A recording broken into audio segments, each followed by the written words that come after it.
Hello ભાઈ. હા ભાઈ. હા ભાઈ. હા ભાઈ. તારા ભાઈએ ગાડી લીધી છે આજે ડિફેન્ડર. આપણે ડિલિવરી લેવા જવાનું છે એટલે હું લોકેશન મોકલું, ફટાફટ પહોંચી જાઓ. હાલો હમણાં આવ્યો. હાલો હમણાં આવું જ છું હો ભાઈ. હા ભાઈ. હાલો ભાઈ, પૈસા આપો જલ્દી.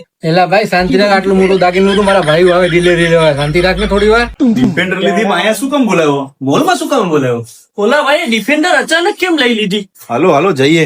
હાલો હાલો. આવો છોકરાઓ, આવો. કોંગ્રેચ્યુલેશન યશભાઈ. કોંગ્રેચ્યુલેશન. ભાઈ થેન્ક યુ ભાઈ, થેન્ક યુ. કોંગ્રેચ્યુલેશન જીગરાના ટુકડા. દિલદીભાઈ અરે કલર એવો ક્યાંય ગામમાં કોઈ પાસે નો એવો કલર છે. ક્યાં છે? ગાડી ક્યાં છે? ગાડી ક્યાં છે ભાઈ? બહાર છે? ના ના, અહીંયા જ છે, અહીંયા જ છે. ક્યાં છે ગાડી? જો આ રે આપડી ડિફેન્ડર. હાલો ભાઈ, જલ્દી હવે તમારું થઈ ગયું હોય તો પૈસા આપો હવે. હા ભાઈ આપું, શાંતિ. હલે કેટલા થયા? 1200 થયા ભાઈ, 1200. એટલે આ 10 પકડ, બાકીના આપતા કર. તારી આગળ એક તો 1200 રૂપિયા રમકડાના નથી ને તું આ ડિફેન્ડર લેવાયો હે? બરોબર.